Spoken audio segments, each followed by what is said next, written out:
Evangelho, sábado da 13ª semana do tempo comum. O Senhor esteja convosco, Ele está no meio de nós. Proclamação do Evangelho de Jesus Cristo, segundo São Mateus. Glória a vós, Senhor. Naquele tempo, os discípulos de João aproximaram-se de Jesus e perguntaram: Por que razão nós e os fariseus praticamos jejuns, mas os teus discípulos não? Disse-lhe Jesus: Por acaso os amigos do noivo podem estar de luto enquanto o noivo está com eles? Dias virão em que o noivo será tirado do meio deles. Então sim, eles jejuarão. Ninguém coloca remendo de pano novo em roupa velha, porque o remendo repuxa a roupa e o rasgão fica ainda maior. Também não se coloca vinho novo em odres velhos, senão os odres se arrebentam, o vinho se derrama e os odres se perdem. Mas o vinho novo se coloca em odres novos, e assim os dois se conservam. Palavra da salvação. Glória a vós, Senhor. Sábado da 13ª semana do tempo comum, em nome do Pai, do Filho e do Espírito Santo. Amém. Queridos irmãos e irmãs, esse também é o primeiro sábado do mês de julho. Que modo bendito como esse nosso mês de julho, esse ano começa. Tivemos a oportunidade ontem de celebrar a memória do Sagrado Coração de Jesus e a memória do preciosíssimo sangue de nosso Senhor Jesus Cristo. Juntas, pela primeira sexta-feira do mês e pelo dia 1º.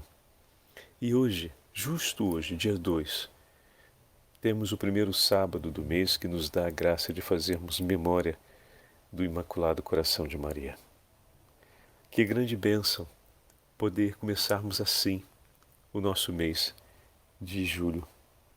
Ouvindo o Evangelho de hoje que a Santa Liturgia nos entrega do capítulo 9, onde o Senhor diz para colocar vinho novo em odres novos. A imagem do remendo e do vinho são duas imagens que falam a respeito do coração que se prepara para receber aquilo que é de Deus. Como assim, Padre Fábio? O odre velho já está, pelo tempo, curtido e exigido pelo que nele foi posto.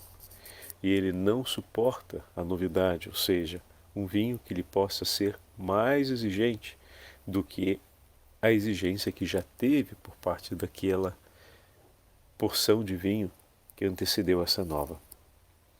De modo que ele não suporta mais transformar-se.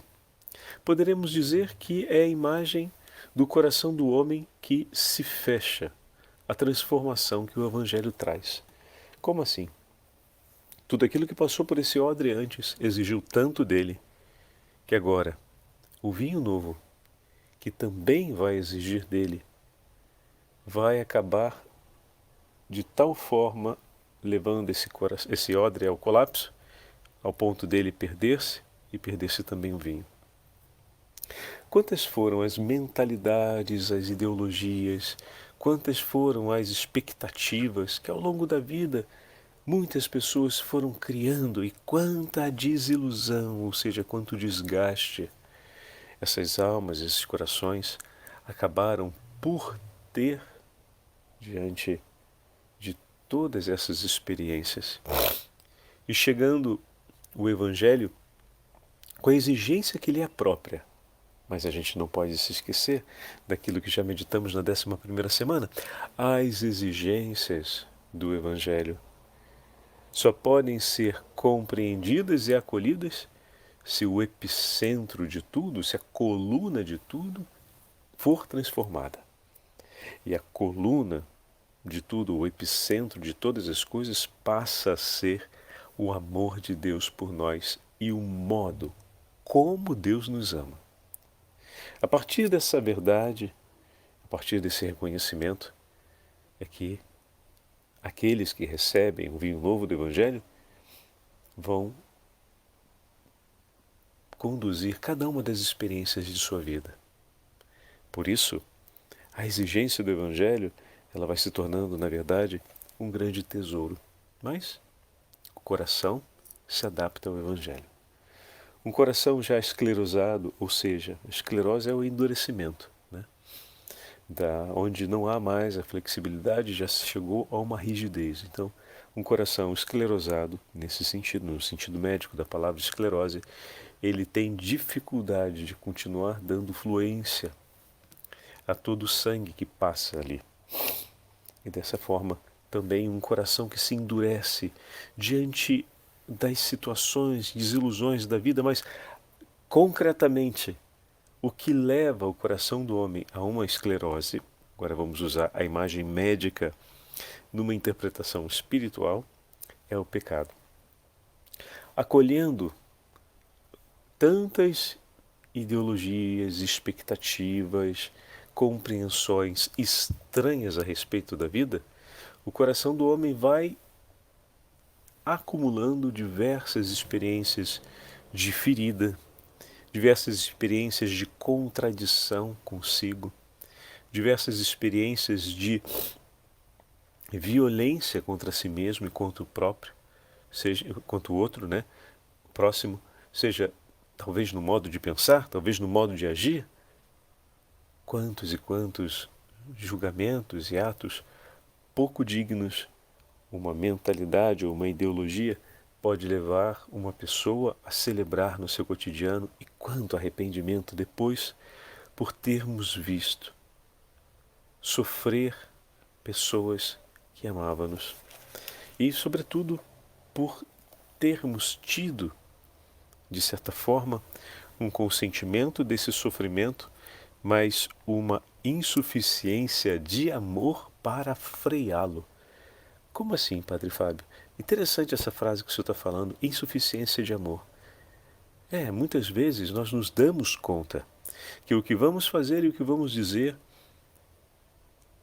vai levar ao sofrimento a outra pessoa por serem palavras ou gestos injustos. Mas nós não conseguimos amar mais o bem do próximo do que a nossa própria vontade ou o nosso próprio senso de certeza naquela hora. E mesmo tendo no coração aquela intuição clara de que essas palavras ou de que esse gesto não é o melhor, mesmo assim agimos, mesmo assim falamos, porque nos faltou uma suficiência de amor. Mas, na verdade, nos faltou que o amor de Deus sustentasse um ato de amor maior da nossa parte, ou seja, a escolha de dizer não para aquilo que eu queria falar ou para aquilo que eu queria fazer, por saber que esse ato ou esse falar seria um mal contra o meu irmão. Não um mal enquanto um sofrimento que muitas vezes é importante no processo educacional. Não é nesse sentido que eu falo do mal. Às vezes a mãe vai dizer não para o filho e o filho vai sofrer porque a sua vontade está de tal forma disposta àquele desejo, mas aquele desejo é um desejo perverso. Então o não da mãe é a defesa de um bem para o filho, vai implicar a ele um desgosto consigo e por si, porque ele vai ter que se ver obrigado a dizer não para algo que ele quer. Não é? Esse sofrimento é um sofrimento justo, né? Porque ele está acontecendo para ajudar outra pessoa, mesmo que ainda não tenha a completa liberdade de manter-se na justiça, mas está ajudando ela a agir de maneira justa, deixando de fazer aquilo.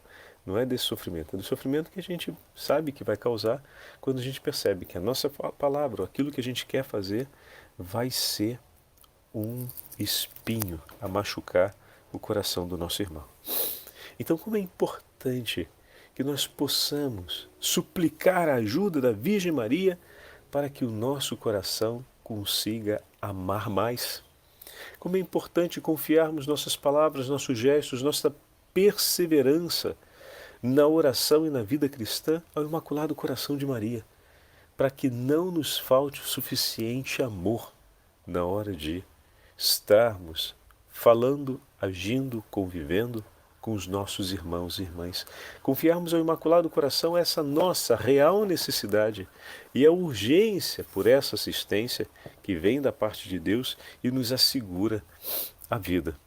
Queria pegar com vocês esse breve comentário de Orígenes a respeito de Rebeca, no livro do Gênesis capítulo 24, numa das homilias de Orígenes, onde ele faz esse comentário tão delicado que ajuda a gente a mergulhar na beleza desse exercício cotidiano, que é a meditação da Palavra de Deus, como um dos modos tão eficaz com a qual o Senhor nos faz alargar o amor que existe em nós. Ou seja, uma das formas como a esclerose do coração vem curada, usando a linguagem médica, atenção, como linguagem espiritual. De maneira que o odre velho se torne um odre novo. Meditando a palavra de Deus, confiando-se à intercessão do Imaculado Coração de Maria, esse odre duro e velho vai se tornando um odre novo e macio, capaz de suportar a vitalidade daquele vinho novo. E dessa forma ser, pouco a pouco, modelado pela exigência desse vinho novo, mas contendo-o perfeitamente, sem nada perder. Belíssimo, né? Orígenes escreve assim: Rebeca desceu à fonte e encheu o seu cântaro, diz a escritura do livro do Gênesis, capítulo 24. Todos os dias Rebeca ia à fonte buscar água, e como todos os dias passava algum tempo junto daquele poço. O servo de Abraão pôde encontrá-la ali e dar-lhe em casamento a Isaque. Poderemos pensar que se trata de um conto ou de uma bela história posta na Sagrada Escritura pelo Espírito Santo. Mas não trata-se de um verdadeiro ensinamento, mas não, trata-se de um verdadeiro ensinamento espiritual, de uma instrução dirigida à nossa alma, para a ensinar a ir todos os dias à fonte das Escrituras, as águas do Espírito Santo, tirar água sem se cansar, para levar o seu cântaro bem cheio para casa. Era assim que a Santa Rebeca fazia. De outro modo, não se teria casado com o grande patriarca Isaque. Olha que bonito, né? Orígenes está olhando uma cotidianidade, o gesto de ir buscar água no poço, e diz: se Rebeca não cumprisse cotidianamente aquela tarefa de ir buscar água no poço, ela não teria encontrado um dia Isaque e não teria se tornado mãe, esposa de um dos patriarcas. O tesouro maior que ela encontrou naquela cotidianidade foi o encontro com Isaque. Mas é no cumprimento daquela cotidianidade que ela pôde ter esse encontro.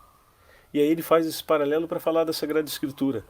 A cotidianidade do nosso encontro com a Sagrada Escritura nos permite encher o cântaro com a água boa para passar aquele dia e vai nos permitir viver em saúde até o dia do encontro com o nosso amado, até o dia do encontro com o Senhor. Então é essa cotidianidade que vai nos permitir as núpcias do Cordeiro.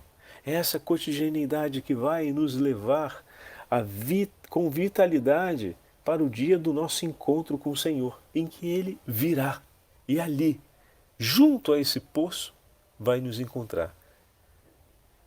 Que o bom Deus venha e nos encontre sempre indo às fontes da Escritura, como homens e mulheres de oração, como homens e mulheres que buscam na Palavra de Deus a vitalidade, a força para seguir adiante com o próprio viver. E nesse encontro com o Senhor, nós possamos, enfim, termos as nossas núpcias.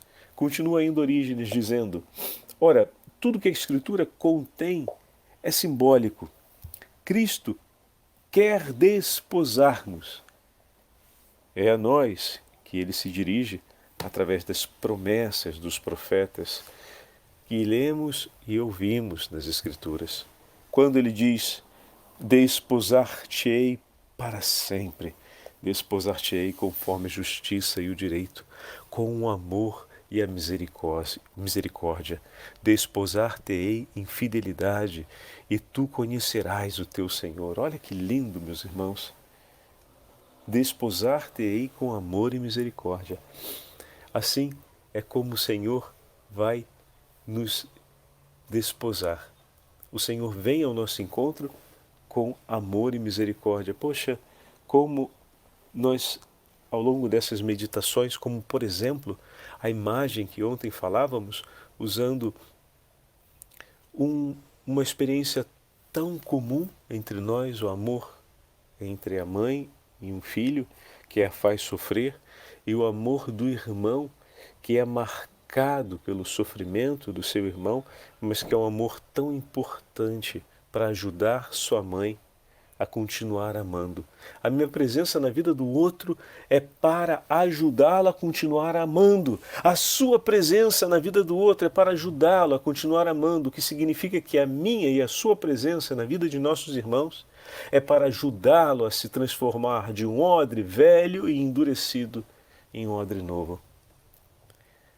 Continuando aquela imagem de ontem, lhe asseguro que aquela mãe, que talvez possa ser a sua, não imaginaria como seria exigente na vida dela continuar amando um filho que a faz sofrer tanto.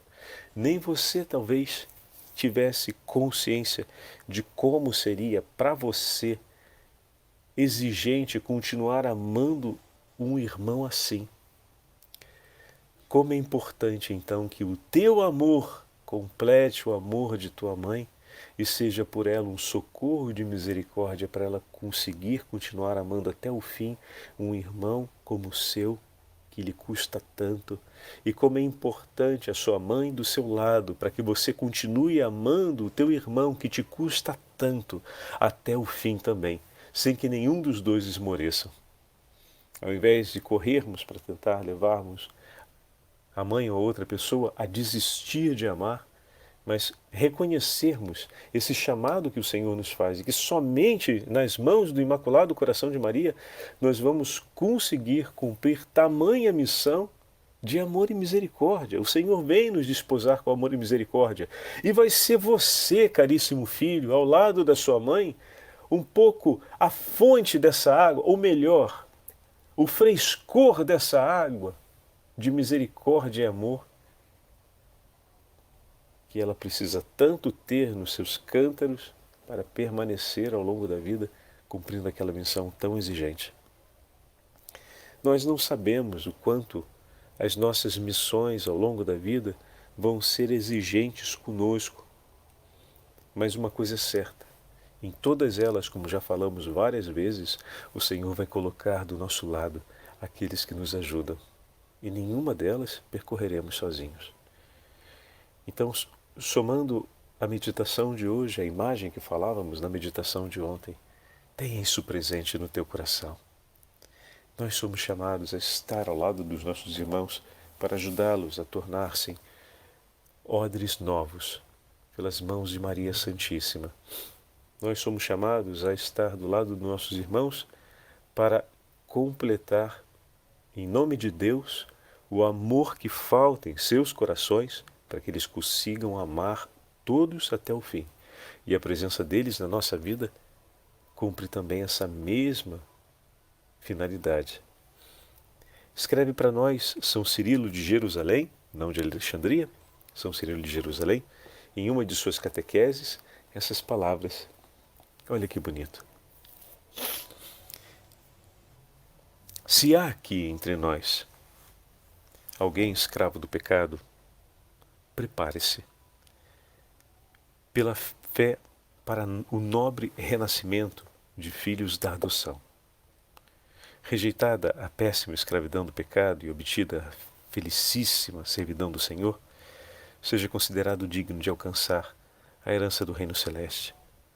Portanto, caríssimo irmão, despe imediatamente pela confissão o homem velho, que se vai corrompendo ao sabor dos desejos maus, a fim de revestir-te do homem novo, que se renova pelo conhecimento daquele que o criou.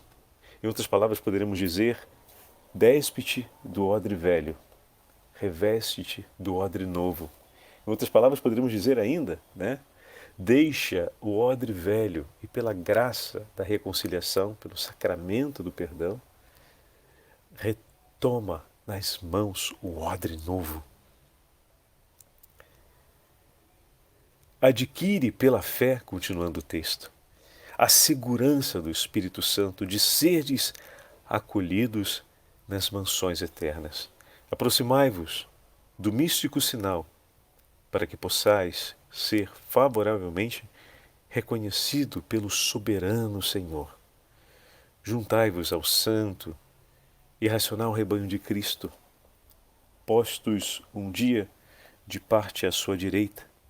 Entrareis assim na posse da vida, preparada por herança para vós.